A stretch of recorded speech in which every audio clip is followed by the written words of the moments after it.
ఊరుకొండపేట శివారులో శనివారం రాత్రి వివాహితపై అత్యంత పాశవికంగా అత్యాచారం చేసిన 7 నిందితులను కఠినంగా శిక్షిస్తామని ఐజీ సత్యనారాయణ తెలిపారు.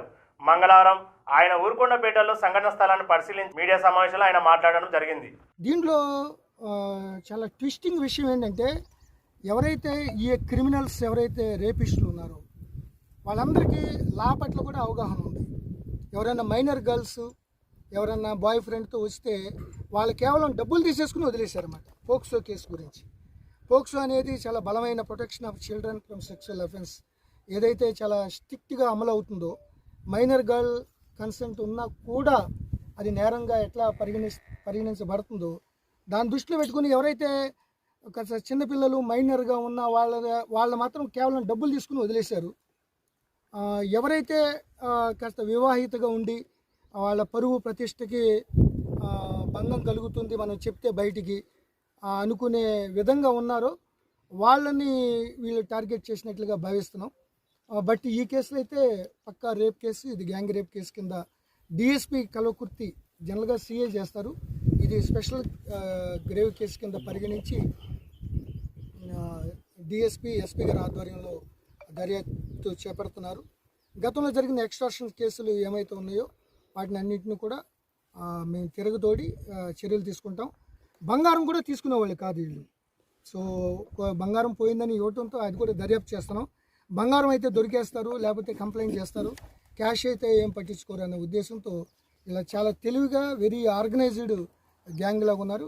డెఫినెట్లీ ఇది రిపీట్ కాకుండా మేము చాలా కఠినంగా చర్యలు తీసుకోవడం జరుగుతుంది. కోర్టు పరంగా న్యాయపరంగా త్వరితగతిన హీరింగు కోర్టు ఛార్జ్షీట్ వేసి వీళ్ళకి కఠినమైన శిక్ష విధించే విధంగా పోలీస్ శాఖ కృషి చేస్తుంది.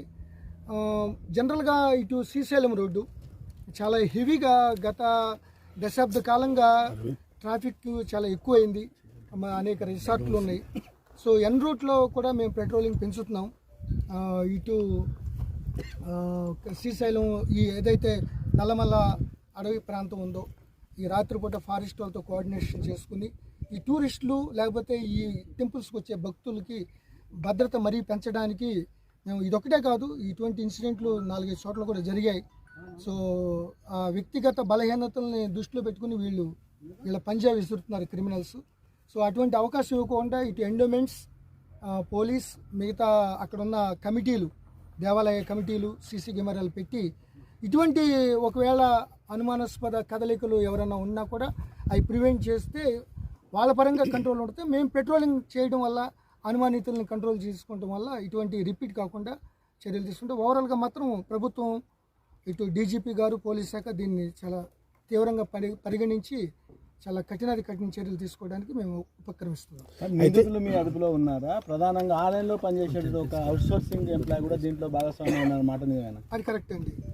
ఆలయంలో అన్నదానం దాంట్లో ఒక అతను 6,000కి అవుట్సోర్సింగ్ ద్వారా, అతను ఎండోమెంట్స్ ఎంప్లాయ్ కాదు, ఇక్కడ కమిటీ లేకపోతే ఈఓ గారు తాత్కాలికంగా భక్తులు అఖండ భజన రోజున శనివారం నాడు అన్న సమారాధన చేస్తారు, సంతర్పణ.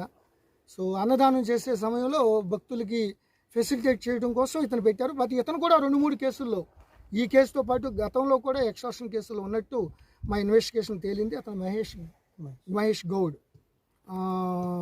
అట్లాగే సాదిక్, అంజి, మణికంఠ, కార్తీక్, ఈ మొత్తం 7 గతంలో కూడా 2-3 ఎక్స్ట్రాక్షన్కి ఉన్నారు. రేపులు చేశారా లేదా అనే దాన్ని ఇంకా డీటెయిల్గా తీసుకుంటాం. ఇవాళ రేపట్లో ఎస్పీ గారు వాళ్ళందరినీ కూడా investigation almost all primary face అంతా ప్రూవ్ అయింది. సో నిందితులు మా అదుపులోనే ఉన్నారు. ఎనీ మూమెంట్ ఎస్పీ గారు ప్రెస్ కాన్ఫరెన్స్ తయారు చేస్తే మళ్ళీ పోలీస్ కస్టడీ తీసుకుని వాళ్ళ అణువున వాళ్ళ కదలికలు, వాళ్ళ యొక్క సెల్ ఫోన్ డేటా, సిడిఆర్స్ అన్నీ కూడా తీసి చాలా కఠినంగా చర్యలు తీసుకుంటాం. By the same time victims యొక్క శాస్టిటీ, గౌరవానికి కూడా భంగం కలిగించుకోకుండా పోలీస్ శాఖ జాగ్రత్తలు పాటిస్తుంది. ఇక్కడ గుట్ట ప్రాంతం సంయమనం పాటించాలని మీకు కోరుతున్నాను. ఇక్కడ గుట్ట ప్రాంతం, అడవి ప్రాంతం, మద్యం కూడా ఎక్కువ తాగుతుంటారు. నిఘా వ్యవస్థ లోపం వల్ల ఇటువంటి సంఘటనలు జరుగుతున్నాయని ఆరోపిస్తున్నారు ప్రజలు. దీని మీద మీరేమంటారు? అది కంపల్సరిగా మేము అటువంటి, ఎందుకంటే ఇది టెంపుల్ చాలా సంప్రదాయబద్ధంగా రాత్రిపూట చాలా లేడీస్ హైదరాబాదు మిగతా జిల్లాలు ఎడ్జసెంట్ జిల్లాల నుంచి కూడా వస్తున్నారు. వాళ్ళ భద్రతని ఇంకా ఎక్కువగా తీసుకోవాల్సిన అవసరం ఉంది. అవసరమైతే ఉరుకొండ పోలీస్ స్టేషన్కి ఎస్పీ గారికి కొంత స్ట్రెంత్ని ఎక్కువ చేయడానికి, పెట్రోలింగ్ పెంచడానికి. ఇప్పుడు దేవాలయం అంటే దట్టు ఆంజనేయ స్వామి అంటే ఇంకా చాలా భక్తి, చాలా నిష్ఠతో ఉండాలి. సో వీళ్ళు ఇట్లా వచ్చి చిన్న చిన్న వాళ్ళు ఏదో లవ్ లాగా కొంతమంది ఉండటం, దాన్ని అదునుగా తీసుకుని ఇటువంటి క్రిమినల్స్ ఇటువంటి దాష్టికాలు పాల్పడుకోకుండా ఉండటానికి ముఖ్యంగా ఈ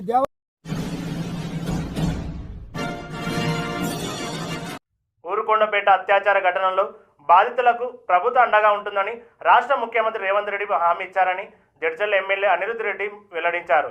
మంగళవారం ఎమ్మెల్యే అనిరుద్ రెడ్డి సంఘటన స్థలాన్ని పరిశీలించి స్థానిక ఆలయ అధికారులు, పోలీసులతో మాట్లాడడం జరిగింది. అనంతరం మీడియా సమావేశం నిర్వహించడం జరిగింది. ఊరుకొండపేట ఆంజనేయ స్వామి ఆలయం దగ్గర మొన్న శనివారం రాత్రి నాడు ఒక దుర్ఘటన జరిగింది. చాలా బాధాకరం. ఒక మహిళ పైన బలాత్కారం జరిగిందని ఆరోపణలు, అదేవిధంగా జరిగిందని ఇన్వెస్టిగేషన్ జరుగుతుంది. ఇక్కడ ఈఓ గారు, మా టెంపుల్ చైర్మన్, ఇక్కడ రోజు నా పక్కన ఉన్నారు వీళ్ళు. ఈ దుర్ఘటన జరగగానే పోలీసు వాళ్ళు ఎవరైతే ఉన్నారో దాదాపు 8 మంది అని చెప్పడం జరుగుతుంది. ఇన్వెస్టిగేషన్ జరుగుతుంది. ఆ మహిళ వాళ్ళు మాకొక్కడే విజ్ఞప్తి, వాళ్ళ పేర్లు కానీ వాళ్ళ గురించి మాట్లాడొద్దని రిక్వెస్ట్ చేశారు. ఎందుకంటే మన ఇంట్లో కూడా ఎవరికైనా జరిగినా కానీ మనకు తెలుసు ఆ బాధ ఎంత ఉంటుందని చెప్పేసి. కాబట్టి వాళ్ళ గురించి పేర్లు నేను తీసుకోను. జరిగింది మాత్రము మంచిది కాదు. ఇంత మంచి పెద్ద ఆలయం దగ్గర, అది కూడా ఆలయం నుంచి 500-600 మీటర్ల దూరంలో కొంతమంది తప్పుడు ప్రచారాలు చేస్తున్నారు. గుడి దగ్గర జరిగిందనేది, గుడికి వచ్చింది, దర్శనానికి వచ్చింది వాస్తవము. కానీ ఆ రాత్రి ఆ మహిళ వాళ్ళ చుట్టాలతోని ఆ ప్రాంతానికి వెళ్ళడం జరిగింది. అది చూసి ఊరుకొండపేటలో ఉన్న గ్రామస్తులు 7 మంది, కొంతమంది 8 మంది అంటున్నా ఇన్వెస్టిగేషన్ జరుగుతుంది. వాళ్ళ ఆ మహిళని పట్టుకొని వాళ్ళ చుట్టం ఉన్న మనిషిని చేతులు కట్టేసి బలాత్కారం జరిగింది. ఆ రోజు జరిగిందని కాదు, జరిగింది, అది నిజము. ఈ రాక్షసులు చేసిన పనికి ఈరోజు నిజంగా ఊరుకొండపేట గ్రామస్తులు కానీ, నా జడ్చర్ల నియోజకవర్గాన్ని తల దించుకున్నట్టయింది. మాకు నిజంగా బాధాకరం. ఖచ్చితంగా ఆ రాక్షసులని వదిలే ప్రసక్తి లేదు. ఎవరైనా ఉండదు. కొంతమంది వచ్చి చెప్పినారు, దాంట్లో 6 మంది బీఆర్ఎస్ వాళ్ళు ఉన్నారు, 2 బీజేపీ వాళ్ళు ఉన్నారు. అంటే వాళ్ళకి లింక్ అయిన ఆ పార్టీలో ఉన్న సభ్యులు వాళ్ళు. అయినా కానీ నేను ఈరోజు ఆ పార్టీ పెద్దలను కానీ ఎవరిని కానీ నేను చిల్లర రాజకీయాలు చేస్తున్నాను. ఎందుకంటే ఏ రాజకీయ నాయకులైనా కానీ ఆ పార్టీలో ఇలాంటి చేయని చెప్పి మాత్రం ఎవరు చెప్పరు. కానీ ఆ వాళ్ళు ఎవరైతే చేసినారో వాళ్ళు ఏందనేది మీకు చెప్తున్నాను. ఇన్వెస్టిగేషన్ జరుగుతుంది. ఇంకా ఇన్వెస్టిగేషన్ కంప్లీట్ కాలేదు, ఎంక్వైరీ కంప్లీట్ కాలేదు.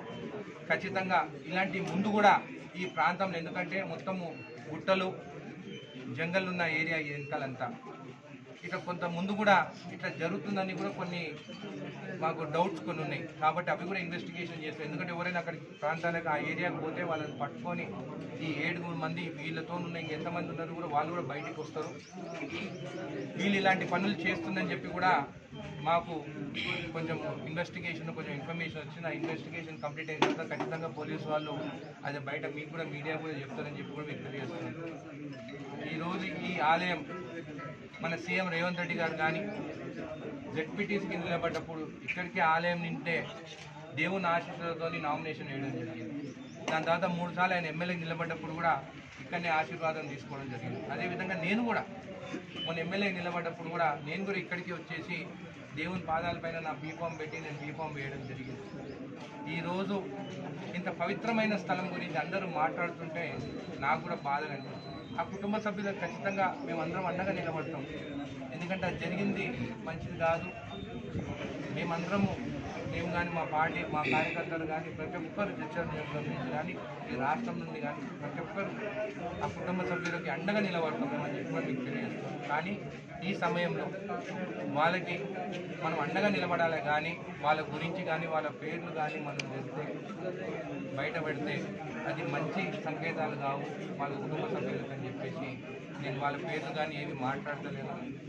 ఖచ్చితంగా మా ప్రభుత్వం కూడా అండగా నిలబడతామని చెప్పి కూడా మీకు హామీ ఇస్తున్నాను. ఖచ్చితంగా రాక్షసులకు మాత్రము కఠిన చర్యలు తీసుకుంటాము. నేను కూడా ప్రతి ఒక్కరిని ఒకటే కోరుకుంటున్నాను, మన ప్రభుత్వం వచ్చిన తర్వాత మన సీఎం రేవంత్ రెడ్డి గారు పదే పదే మాట్లాడుతున్నారు, గాంజాయి ఎక్కడ అమ్మినా కానీ మీరు ఇన్ఫర్మేషన్ ఇవ్వండి, ఈ మత్తులో ఇలాంటి అన్ని చిన్న చిన్న పిల్లలు చెడిపోతున్నారు అని చెప్తుంటే కూడా ఈ గ్రామస్తులు కానీ ఎక్కడైనా కానీ మీకు తెలిసి కూడా మీరు పోలీస్ స్టేషన్ కానీ 100కి డయల్ చేయరు, ఒక్కరు కూడా చెప్తలేరు. మీ బాధ్యత కాదా అని అడుగుతున్నాను. ఈరోజు ఈ సంఘటన జరిగిందంటే కేవలం వీళ్ళు తీసుకున్న గాంజాయి కానీ మత్తు పదార్థాల వల్లనే ఇది జరుగుతున్నాయి. మన ఇంట్లో పిల్ల కానీ మన చెల్లెలు కానీ తల్లికి అయితే ఊరుకుంటారా? ఇప్పుడు నేను అందరికీ తెలియజేస్తున్నాను, నా నియోజకవర్గం ఒకటే కాదు రాష్ట్రంలో ఎక్కడైనా కానీ ఈ గంజాయి కానీ ఇట్లాంటివి అమ్ముతే మాత్రం ఖచ్చితంగా మీరు పోలీసు వాళ్ళకి ఇన్ఫర్మేషన్ ఇవ్వాలి. అక్కడ పట్టుకున్నానే కదా ఈ పిల్లలందరూ చెడిపోతున్నారు. అందరు ఈ రోజు ఈ 7 మంది కానీ 8 మంది పిల్లలు 25 ఏళ్ళు లోబడున్న పిల్లలు వాళ్ళ బ్రతుకు కూడా నాశనం అయిపోతుంది. ఇలాంటి చేసిన దానికి వాళ్ళు వదిలే ప్రసక్తనే లేదు. కానీ ఇలాంటి గాంజాయి కానీ ఇలాంటి మత్తు పదార్థాలు కానీ వాళ్ళు తీసుకుంటే గ్రామస్తులకి తెలిసి కూడా మీరు చెప్తలేదు అనేది నిజంగా బాధాకరం. ఈరోజు ఒక మహిళ ఈరోజు ఇక్కడికి గుడికి వచ్చి దర్శనం చేసుకున్న తర్వాత వెళ్ళేటప్పుడు ఈ సంఘటన జరిగిందంటే అది కూడా ఈ ప్రాంతంలో ఎంత బాధాకరం అనేది మీకు తెలియజేస్తున్నాను. నేను మీ అందరిని ఒకటే కోరుకుంటున్నాను, ఇలాంటి జరగొద్దంటే ఇలాంటి అన్ని మనం ఆపాల్సిందే. ఈ గాంజాయి కానీ మత్తు పదార్థాలు కానీ ఆపాల్సిందే. ప్రతి ఒక్కరిది బాధ్యత, ప్రతి ఒక్కరు కాపాడుకోవాలి. ఇది ఒక్కసారైనే కాదు, ముందు కూడా జరిగిందని చెప్పి కూడా కొంతమంది గ్రామస్తులు నాకు చెప్తున్నారు. ఈరోజు ఎవరు వచ్చి కూడా కంప్లైంట్ కూడా ఇస్తలేరు. మీరు కంప్లైంట్ ఇస్తేనే కదా మాకు కూడా తెలుస్తుంది. ఈరోజు సీసీటీవీ సర్వేలెన్స్ మన ప్రభుత్వం వచ్చిన తర్వాత, మన బాడీ చైర్మన్ వచ్చిన తర్వాత సర్వేలెన్స్ టీవీ మేము పెంచినాం కాబట్టి ఈరోజు తెలవడం జరిగింది. ఇవన్నీ పక్కకు పెట్టి బాత్రూమ్లు లేవంటారు, బాత్రూమ్లు కూడా ఉన్నాయి. గత ప్రభుత్వంలో వాళ్ళు కట్టించిన బాత్రూమ్లు, నేను కట్టియలేదని అంటలేను, వాళ్ళు కట్టించిన బాత్రూమ్లు ఉన్నాయి. ఒకవేళ బాత్రూమ్ లాక్ ఉన్నాయంటే టెంపుల్లో పనిచేసే వాళ్ళు ఉన్నారు, వాళ్ళకి చెప్తే బాత్రూమ్లు ఓపెన్ చేయరా? ఇది జరిగింది రాత్రి 11ంటికి.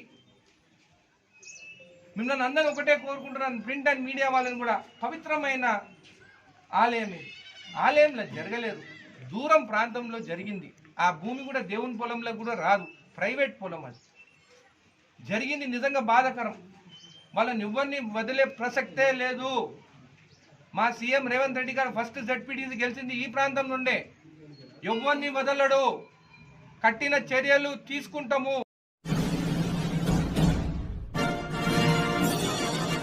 దైవ దర్శనానికి వెళ్లిన మహిళపై సామూహిక లైంగిక దాడికి పాల్పడిన 9 మంది యువకులను కఠినంగా శిక్షించాలని నార్కల్ జిల్లా తీన్మార్ మల్లన్న టీము డిమాండ్ చేయడం జరిగింది. ఈ సందర్భంగా జిల్లా అధ్యక్షులు పరశురాం, టీం సభ్యులు శివ మాట్లాడుతూ అత్యాచారానికి పాల్పడిన నిందితులను కఠినంగా శిక్షించాలని, బాధిత మహిళకు న్యాయం జరిగే వరకు తీన్మార్ మల్లన్న టీము అండగా ఉంటుందని ఈ సందర్భంగా వారు మాట్లాడడం జరిగింది. శ్రీ పప్పతి ఆంజనేయ స్వామి ఊరుకొండపేటలో ఫస్ట్ దేవాదాయ శాఖ ఈఓ గారిని మేము ప్రశ్నిస్తున్నాము. అక్కడ పనిచేస్తున్న వారు ఇలాంటి కార్యక్రమాలు చేస్తుంటే మీరు ఏం చేస్తున్నారు? అక్కడ మూత్రశాలలు సరిగా లేకనే ఆ మహిళలు బయటికి వెళ్ళడం జరుగుతుంది. కావున ఆ దేవాదాయ శాఖ ఎవరైతే అందరికీ నమస్కారం. ముందుగా మీడియా మిత్రులకు నమస్కారం. దైవ దర్శనానికి వెళ్ళినటువంటి మహిళపై లైంగిక దాడిని మేము తీవ్రంగా ఖండిస్తున్నాం. నా పేరు పరశురాం, నాగర్ కర్నూలు జిల్లా తీన్మార్ మల్లన్న టీం జిల్లా అధ్యక్షుని. దైవ దర్శనానికి వెళ్ళినటువంటి మహిళపై లైంగిక దాడికి పాల్పడినటువంటి 8 మంది యువకులను కఠినంగా శిక్షించాలని మేము తీన్మార్ మల్లన్న టీం తరఫున డిమాండ్ చేస్తున్నాము. ఓ మహిళ తన బంధువులతో కలిసి దైవ దర్శనానికి వెళ్ళి అక్కడ ఉన్నటువంటి స్వామివారిని దర్శించుకున్న తర్వాత రాత్రి సమయంలో అక్కడే బస చేయాలని అనుకున్న బంధువులు ఆమె మూత్ర విసర్జన కోసము చెట్ల పొదల్లోకి వెళ్ళగా అక్కడే ఒక ఉద్యోగం చేస్తున్నటువంటి ఆలయ సిబ్బంది అయినటువంటి అతను అక్కడ మద్యం సేవిస్తున్నటువంటి ఆ యువకులకు ఫోన్ చేసి అక్కడ ఓ మహిళ వస్తుందని చెప్పేసి సమాచారం ఇవ్వడంతో మద్యం మత్తులో ఉన్నటువంటి ఆ యువకులు ఆ మహిళపై అత్యాచారానికి పాల్పడి ఆమెపై దాడి చేసి అక్కడే ఉన్నటువంటి ఒక బంధువు తను ఇడిపించడానికి ప్రయత్నించగా అతన్ని కూడా చెట్టుకు కట్టేసి తీవ్రంగా గాయపరిచినటువంటి ఘటన చాలా బాధాకరంగా అనిపిస్తుంది. ఆ మహిళా బంధువులు అక్కడే ఉన్నటువంటి పోలీస్ స్టేషన్కి వెళ్ళి ఫిర్యాదు చేయగా చాకచక్యంగా పోలీస్ సిబ్బంది ఈ కేసును టేకప్ చేసినందుకు పోలీస్ సిబ్బందికి ఎస్పీ సార్కి ధన్యవాదాలు. యువత మద్యం మత్తులో డ్రగ్స్ వివిధ రకాల అయినటువంటి మత్తు పదార్థాలకు బానిసయి వాళ్ళు ఏం చేస్తున్నారో వాళ్ళకు కూడా తెలియకుండా తన కుటుంబాన్ని బజారు పాలన వేస్తున్నటువంటి యువత చెడు అలవాట్లకు బానిసలు కాకుండా చెడు మార్గంలో పోకుండా ఆ మత్తు పదార్థాలకు కానీ దూరంగా ఉంటే ఇలాంటి అసాంఘిక కార్యక్రమాలు పాల్పడకుండా ఉంటారని మేము భావిస్తున్నాం. అలాగే మీ తల్లిదండ్రులను వారి యొక్క ఆ కష్టాన్ని గుర్తించి మీరు కూడా చెడు అలవాట్లకు బానిసలు కాకుండా ఇంకోటి ఈ సమాజంలో ఉన్నటువంటి మనం కూడా మనుషులమే, మనకు ఒక అమ్మ అక్క ఉంటే మనం ఎట్లా భావిస్తామో స్త్రీలను కూడా అట్లాగే గౌరవించాలి. అలాగే ఇలాంటి కార్యక్రమాలు ఇంకోసారి ఎవరైనా పాల్పడితే ప్రభుత్వం వెంటనే స్పందించి వారికి కఠినంగా శిక్షించాలని చెప్పేసి మేము తీన్మార్ మల్లన్న నాగర్ కర్నూలు జిల్లా తరఫున కోరుతున్నాం.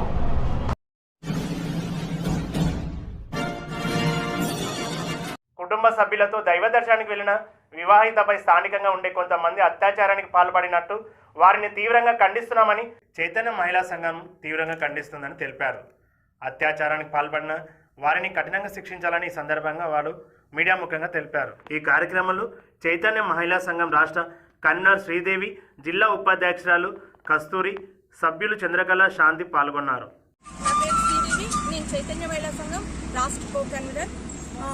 ఊరుకొండ మండలం పప్పతి ఆంజనేయ స్వామి దేవాలయానికి రంగారెడ్డి జిల్లా కేశంపేటకు చెందినటువంటి మహిళ దైవ దర్శనానికి అని చెప్పి కుటుంబ సభ్యులతో అక్కడ రావడం జరిగింది. అక్కడ దైవ దర్శనం చేసుకున్న తర్వాత వాళ్ళు రాత్రి 11 గంటలకి రాత్రి అక్కడే ఉండాలనుకునే సందర్భంలో రాత్రి 11 గంటలకి ఆమె మీద దాడి జరిగి ఆమెపై అత్యాచారం, అక్కడ ఉన్నటువంటి దుండగులు కొంతమంది అత్యాచారం చేశారు. అయితే అది అడ్డుకున్నటువంటి కుటుంబ సభ్యులను కూడా చెట్టుకు కట్టేసి వాళ్ళ మీద కూడా దాడి చేయడం జరిగింది. అయితే ఇక్కడ బాధితురాలు ఎవరైతే ఆమె మీద అత్యాచారం చేశారో వాళ్ళు స్థానికులే ఉండబట్టి వాళ్ళు ఒకరి తర్వాత ఒకరుగా వాళ్ళ ఫోన్లు చేసుకుని స్నేహితులందరినీ పిలుచుకొని ఈ దాడికి పాల్పడడం జరిగింది. అంటే మహిళలు ఎక్కడికైనా ఒంటరిగా ఉన్న వాళ్ళని వాళ్ళ టార్గెట్ చేయడం, ఒకవేళ ఎవరైనా ప్రేమికులుగా అక్కడికి గుళ్ళోకి వెళ్తున్నటువంటి మహిళల్ని బ్లాక్మెయిల్ చేసి వాళ్ళ మీద అత్యాచారాలు చేయడం, ఇలాంటివన్నీ కూడా అక్కడ జరుగుతున్నాయని ఇదివరకే ఒక కంప్లైంట్ అనేది ఉంది. కాబట్టి ఇప్పటికైనా బాధితురాలు ఫిర్యాదు చేసింది కాబట్టి వాళ్ళు ఎవరైతే అత్యాచారం చేశారో వాళ్ళందరినీ కూడా అరెస్ట్ చేయాలి. ఇది 10 మంది వరకు ఉన్నారు. ఇప్పటి వరకు అయితే 7గురిని అరెస్ట్ చేశారు. ఇంకా 3గురిని అరెస్ట్ చేయాల్సింది. ఒక పక్కన మహిళలకి ఇంత అభద్రత కలిగినటువంటి సమాజం ఉండగా మరో ప్రక్కన హైదరాబాద్ లో అందాల పోటీలు నిర్వహిస్తున్నారు. మహిళల యొక్క అందాలని, కొలతల్ని చూసేటటువంటి అందాల పోటీలను చైతన్య మహిళా సంఘం పూర్తిగా దీన్ని వ్యతిరేకిస్తుంది. మహిళలంతా కూడా దీన్ని వ్యతిరేకించాలి. ఎందుకంటే ఒక సెక్స్ సింబల్ గా, ఒక అందాల మనిషిగా, అందాల యొక్క ఇది సెలబ్రిటీలుగా చూసేటటువంటి సంస్కృతిని విడనాడాలని చెప్పి చైతన్య మహిళా సంఘం డిమాండ్ చేస్తుంది. అందాల పోటీలను కూడా బహిష్కరించాలని చెప్పి పిలుపునిస్తుంది. కాబట్టి ఎక్కడ ఈ పప్పతి ఆంజనేయ స్వామి టెంపుల్ దగ్గర అత్యాచారానికి గురైనటువంటి మహిళలు ప్రభుత్వం పూర్తిగా అండదండలు ఉండాలని చెప్పి వారికి పూర్తి సహాయ సహకారం అందించాలని, అట్లే ఎవరైతే అత్యాచారానికి పాల్పడ్డారో వాళ్ళందరినీ అరెస్ట్ చేయాలని ఈ రోజు ఎస్పీ గారిని కలవడానికని చైతన్య మహిళా సంఘం రావడం జరిగింది. అయితే ఈ రోజు హాలిడే వల్ల ఎస్పీ గారు లేకపోవడం వల్ల మేము కలవలేకపోయినాము.